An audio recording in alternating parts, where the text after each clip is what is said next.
तो बात कांग्रेस सांसद धीरज साहू की करते हैं। धीरज साहू कैश कांड में आईटी सूत्रों से जुड़ी बड़ी खबर जो सामने आ रही वो जानिए। अभी कई लॉकर्स और रूम खोले जाने बाकी हैं, ये सूत्र बता रहे हैं। इनकम टैक्स को कुछ और ठिकानों का पता चला है। साहू के ठिकानों से अब तक करीब 290 करोड़ रुपए बरामद किए गए हैं। बड़ी खबर आपको बता रहे हैं। इनकम टैक्स विभाग लगातार छापेमारी की कार्रवाई को अंजाम दे रहा है, लेकिन सबसे हैरानी की बात यह है कि अभी तक जितना पैसा बरामद हुआ है वो तो सिर्फ कुछ जगहों से बरामद हुआ है।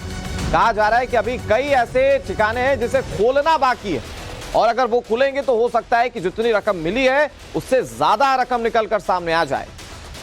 इनकम टैक्स की टीम को कुछ और ठिकानों का पता चला है, और अब तक जितनी जगहों पर कार्रवाई की गई है वहां से 290 करोड़ रुपए यानी कि तकरीबन 300 करोड़ रुपए जांच टीम बरामद कर चुकी है। कई लॉकर्स, कई रूम अभी खोले जाने बाकी हैं। क्या होगा वहां पर, यह सवाल बहुत बड़ा है। कितने रूम्स हैं, कितने लॉकर्स हैं, इसकी जानकारी टाइम्स नाम नवभारत आपको बताएगा।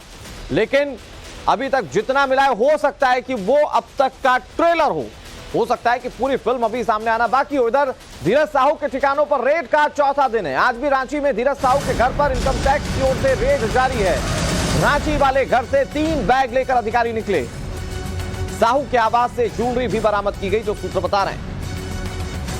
ये चौथे दिन की कार्रवाई, जिसमें इनकम टैक्स की कार्रवाई का दायरा और बढ़ने की उम्मीद की जा रही है। फिलहाल बड़ी बात यह है कि रांची वाले घर पर जो इनकम टैक्स की कार्रवाई चल रही है, वहां से टीम के लोग 3 बैग्स लेकर निकले। इन 3 बैग्स में जरा सोचिए क्या हो सकता है, सिर्फ पैसा ही पैसा था। और अभी भी कार्रवाई जो है वो बड़े पैमाने पर की जा रही है। बताया जाता है कई मौकों पर तो मशीनें काम करना बंद कर देती हैं कैश गिनने वाली, उसके बाद लोग मैन्युअली गिनते हैं, नई मशीन आती है और फिर उसी काम में लग जाती है। अब तक 290 करोड़ रुपए गिने जा चुके हैं, कई ज्वेलरीज बरामद की जा चुकी हैं। और सबसे बड़ी बात यह है कि धीरज साहू के घर अभी कई ऐसे लॉकर्स हैं या अलमीराज हैं या कई ऐसे रूम्स हैं जो खुलना बाकी हैं। कुल मिलाकर कैश कांड में अभी और कैश बरामद हो सकता है। हम ऐसा इसलिए कह रहे हैं क्योंकि 9 लॉकर्स ऐसे हैं जिसकी जांच अभी बाकी है। ये 9 लॉकर्स खुलेंगे तो इसमें क्या मिलेगा, ये सबसे बड़ा सवाल है। इसके अलावा 7 कमरे ऐसे हैं जो अभी तक खुले नहीं, तो ये 7 कमरे खुलेंगे तो ये कौन सी गवाही देंगे, ये इंतजार किया जा रहा है। इसके अलावा 8 करोड़ धीरज साहू के घर से मिले हैं, यानी कि उनके आवास पर ही 8 करोड़ रुपए जो है वो बरामद हुए। कुल मिलाकर देखें तो 290 करोड़ रुपए कैश बरामद हो चुके हैं, जिसकी गिनती हो चुकी है। लेकिन सवाल यह है कि गिनती कहां जाकर रुकेगी। एक आकलन किया जा रहा है कि हो सकता है कि 700 करोड़ तक ये गिनती जो है वो पहुंच जाए। ये सूत्र बता रहे हैं कि 700 करोड़ रुपए हो सकता है कि जब सारी रकम को गिन लिया जाए तो इतनी रकम बरामद हो। अब सवाल इस बात को लेकर है कि ये रकम कहां से अर्जित की गई है, और ये जब अर्जित की गई है तो इसका इस्तेमाल कहां होना था, क्या पॉलिटिकल इस्तेमाल होना था, क्या हवाला के लिए इस्तेमाल होना था। ये बहुत सारे सवाल है जिसको लेकर जांच एजेंसीज आगे कार्रवाई को बढ़ाएंगी। हो सकता है कार्रवाई का दायरा बढ़ जाए। हमारे साथ हमारे सहयोगी अनुज मिश्रा ज्यादा जानकारी के साथ दिल्ली से जुड़ गए।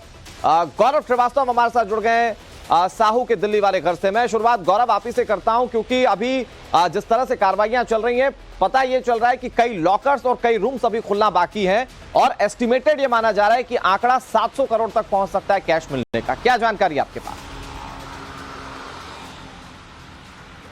बिल्कुल, देखिए आंकड़ा बढ़ेगा, और ये जो कुबेर का खजाना धीरज साहू के अलग अलग ठिकानों से मिलना शुरू हुआ है, ये अभी गिनती जो है ये मानी जा सकती है कि अभी शुरू ही हुई है, क्योंकि 290 करोड़ का आंकड़ा बढ़ेगा, क्योंकि तमाम अलमारियां, तमाम वो कमरे, साथ ही साथ उनकी अलग अलग कंपनियों के तमाम साथियों का जो है उनके यहाँ पे भी छापे जो है वो लगातार चल रहे हैं। और ऐसे में तमाम ठिकानों की जानकारी जो है वो इनकम टैक्स डिपार्टमेंट को लगातार मिल रही है, और इस जांच को आगे बढ़ाते हुए आयकर विभाग जो है वो लगातार न सिर्फ उनकी मैन्युफैक्चरिंग यूनिट यानी कि फैक्ट्रियां जहां पे शराब बनती हैं, इसके अलावा उनके जो अलग अलग एसोसिएट्स हैं जो कि बलदेव साहू कंपनी में है, उन सभी के छापों पर, मकानों पर, ऑफिसेज पर छापा चल रहा है। तमाम अलमारियां लगातार खुल रही हैं। सवाल यही है कि ये पैसे की जो खजाना है पैसों का, ये अभी कितना बड़ा अमाउंट है, इसको लेकर पूरा संशय बरकरार। और यही वजह है कि नोट गिनने वाली मशीनें लगातार गिनती जारी रखी हैं।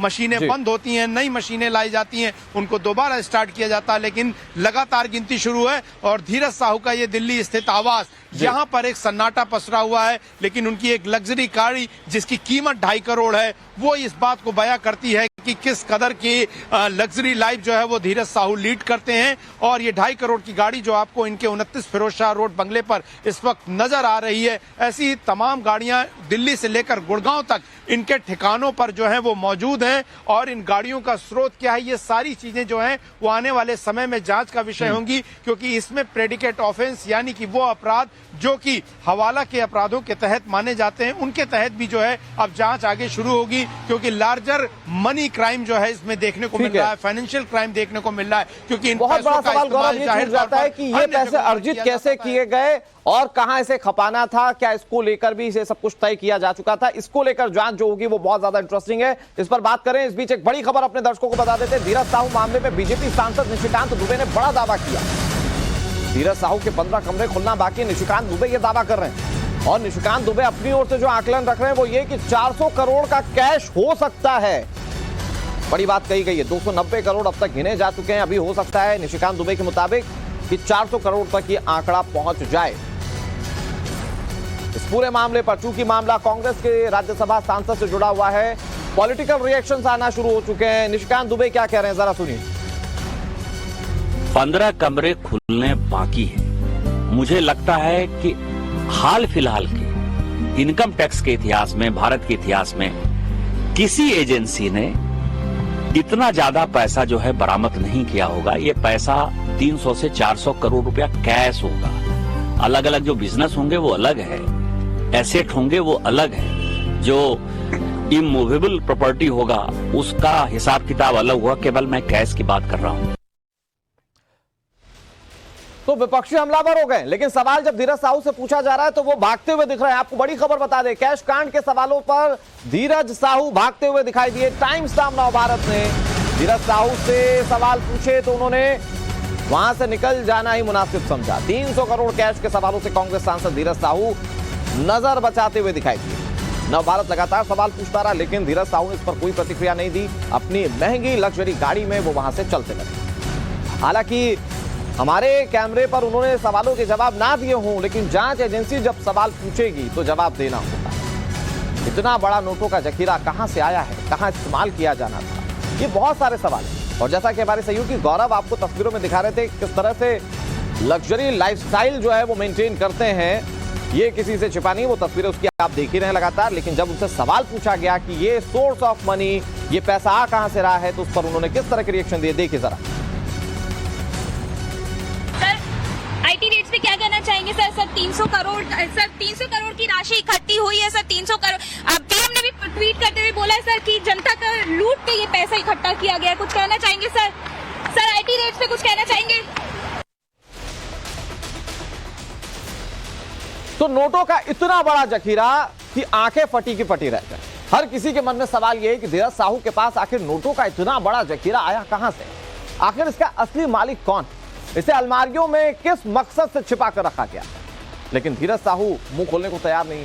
इस पर जो 7 सवाल बड़े उभर कर सामने आ रहे हैं वो हम आपको बताते हैं। वो कौन से ऐसे 7 बड़े सवाल जिसके जवाब मिलना बहुत जरूरी। सवाल नंबर 1, अपनी काली कमाई, क्या इसकी परतें और खुलेगी, यानी कि धीरज साहू की काली कमाई की परतें और खुलने जा रही। सवाल नंबर 2, नोटों की उगाही में पार्टी का क्या खेल खुलकर सामने आएगा, क्या कोई पॉलिटिकल इन्वॉल्वमेंट है। सवाल नंबर 3, चुनावी भ्रष्टाचार की प्लानिंग भी क्या खुल जाएगी, चुनावों में पैसे का इस्तेमाल करने की कोशिश की जाती, किसी से छिपा नहीं। सवाल नंबर 4, अपने साथ कई नेताओं को क्या ले डूबने का खतरा भी बना रहे धीरज साहू। सवाल नंबर 5, टैक्स चोरी और हवाला का शातिर खेल क्या खुलेगा, इतना बड़ा पैसा बिना हवाला के नहीं हो सकता, कुछ लोग इस बात को भी कह रहे हैं, तो क्या हवाला का पूरा खेल खुलकर सामने आएगा। सवाल नंबर 6, चुनाव आयोग क्या इस पूरे मामले पर संज्ञान लेकर कार्रवाई करेगा। तो ये वो 7 अहम सवाल हम आपको बता रहे हैं जिस पर जवाब जाहिर बात है कि पूरा देश जानना चाहता होगा। और हर एक व्यक्ति, मेहनतकश व्यक्ति जो पैसा कमाता है, वो ये सोच रहा है कि आखिर इतनी बड़ी रकम इकट्ठा कैसे की जाती है। हमारे साथ अनुज जुड़ गए। अनुज, जिस तरह से दावा किया जा रहा है, अभी तो कई लॉकर्स खुलना बाकी है, कई रूम्स खुलना बाकी है जिसमें कि कई पैसा सामने आ सकता है, ये बताता है कि अभी बहुत कुछ इस पूरे मामले में सामने आने वाला है। और ये जो 7 सवाल जो टाइम्स नाउ नवभारत बता रहा है आपको, इनके जवाब कैसे कैसे मिल सकते हैं। जी बिल्कुल, न सिर्फ कई लॉकर, कई रूम, बल्कि कई और ठिकानों के बारे में आयकर विभाग को लीड मिली है, जिसके बाद ये रेड जो है इसका दायरा बढ़ सकता है और हो सकता है कि कई जो नए ठिकानों के बारे में आयकर विभाग को जानकारी मिली है वहां पर भी जल्द ही रेड की जाए।